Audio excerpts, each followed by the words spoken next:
Imagine this scenario.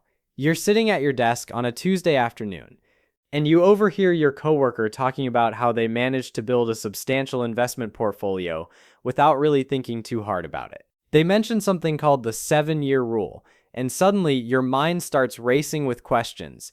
How did they do it? Why didn't anyone ever tell you about this before? Is it really possible to build wealth automatically without needing to be some kind of financial genius or having access to insider information? Well, my name is Lenny, and I've spent an embarrassing amount of time studying patterns in how wealth actually gets built over time. Not the flashy kind of wealth that you see on social media, but the quiet, almost boring kind of wealth that compounds year after year until one day you wake up and realize that your net worth has grown in ways you never expected possible. The truth that most people don't understand about building wealth is that it's not actually about the dramatic moments. It's not about finding the next big stock that's going to triple in value overnight, or discovering some hidden investment opportunity that nobody else knows about. Real wealth building is about understanding the mathematics and psychology behind how money grows when you let it sit in the right places for the right amount of time. And there's one specific time period that seems to be the magic sweet spot for automatic wealth accumulation. That time period is 7 years. Now, before you dismiss this as some kind of silly rule that doesn't actually apply to real life, let me explain the actual science and mathematics behind why 7 years keeps showing up as a critical threshold in wealth building across cultures, economic systems, and time periods. Most people think about their money in the wrong way. They think about it in terms of immediate utility, meaning how much pleasure or convenience it can buy them right now. But what if you started thinking about your money in terms of its potential to multiply over specific time intervals? What if you understood that 7 years from now, the decisions you make with money today will have compounded in ways that feel almost magical? Let's start with the fundamentals of how the 7-year rule actually works. The basic principle is beautifully simple, which is probably why it's been overlooked by so many people. When you consistently invest money into something that generates returns over a 7-year period, the compound growth that occurs during those years creates a foundation that feels almost unshakable. Consider this practical example. Imagine you commit to investing just $200 every single month into a basic index fund. That's not a huge amount of money for most people, but it's consistent and it's disciplined. After 1 year, you've invested $2,400 and maybe you've earned a little bit of interest or investment returns on top of that amount. But here's where it gets interesting. After 7 years of that same $200 monthly investment, something almost magical has happened. You haven't just invested $16,800 into the market. The compound returns on those investments have created a cushion that now grows on its own. Your money is working for you automatically, multiplying itself without requiring any additional effort or contribution from you. The really powerful part is what happens after you hit that 7-year mark. Because now, instead of just having your investment growing through your monthly contributions, you also have investment growth multiplying the returns themselves.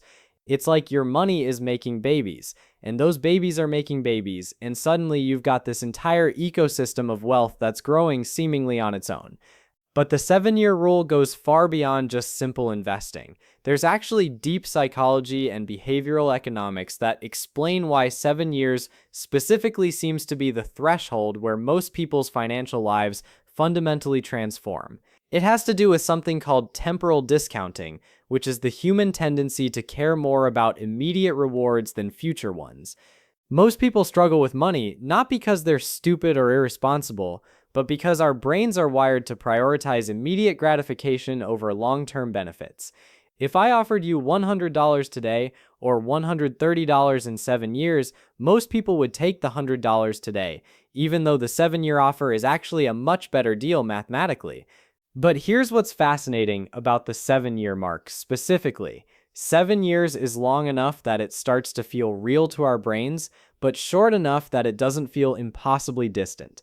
It's this sweet spot where the human mind can actually visualize a future state and believe that it's achievable.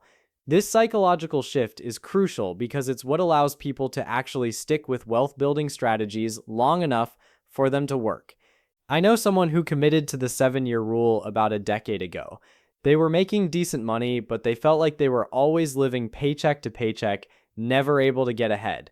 They decided to make a simple commitment. For the next 7 years, they would invest a portion of their income automatically without really thinking about it, without trying to time the market, without trying to be clever about it. The first year was hard. They had to cut back on some things they enjoyed. They had to get comfortable with seeing money leave their account every single month without any immediate benefit.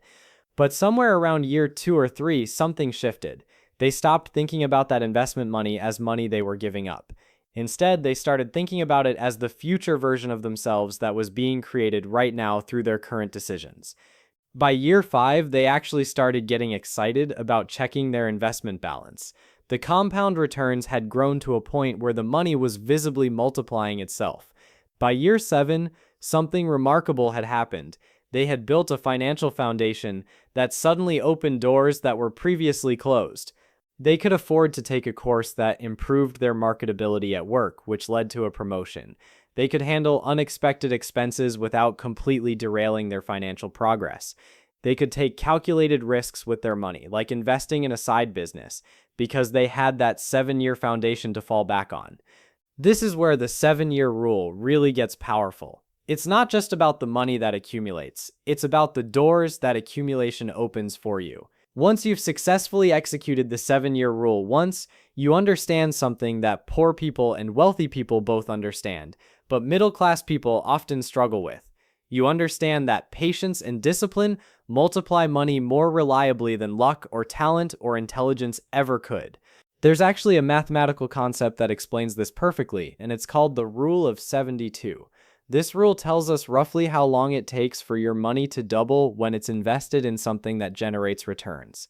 You take the number 72 and divide it by your annual return percentage, and that gives you approximately how many years it takes for your investment to double. So if you're getting an average annual return of 10%, which is about what you might get from a basic stock market index fund over the long term, then your money would double in roughly 7.2 years. This is why the 7-year rule isn't actually arbitrary. It's based on real mathematical principles that have been verified countless times throughout financial history. But most people don't understand this rule, so they don't use it to their advantage. They think about money in 1-year increments instead of thinking about money in 7-year cycles. This is a critical mistake because it causes them to make decisions based on shorter time horizons than the ones that actually matter for wealth building. Let me paint a picture of what your life looks like when you understand and apply the 7-year rule. First of all, you stop being stressed about every market fluctuation. When you're investing with a 7-year time horizon, a temporary market crash doesn't scare you because you know you have years for the market to recover before you actually need to access that money.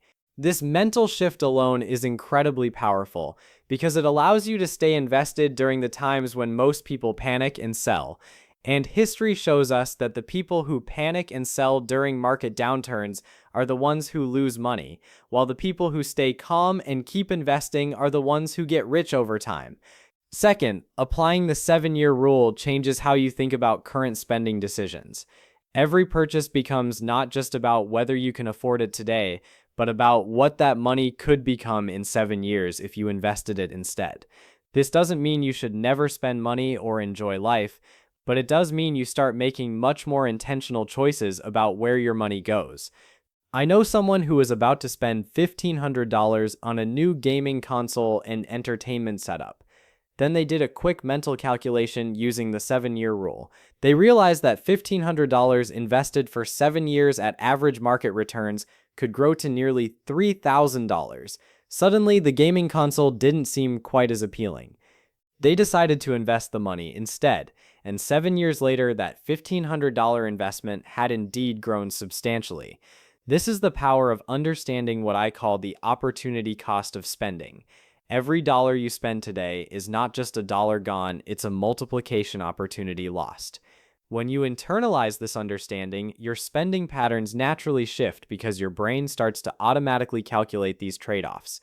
The 7-year rule also explains why wealthy people seem to make money so easily. It's not actually because they're smarter or more talented than everyone else. It's because they've already completed several 7-year cycles of wealth accumulation.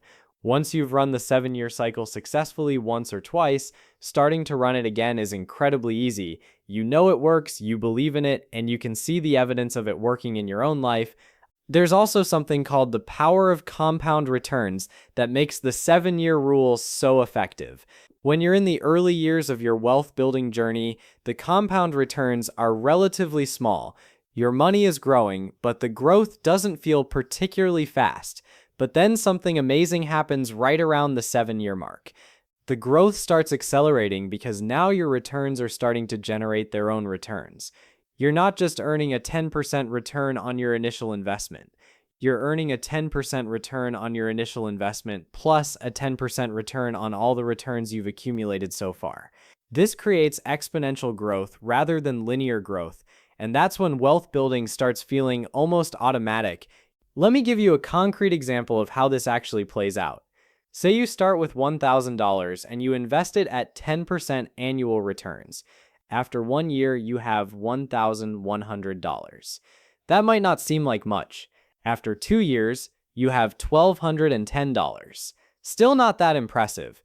But fast forward to year 7 and you have $1,948. Your original $1,000 has nearly doubled.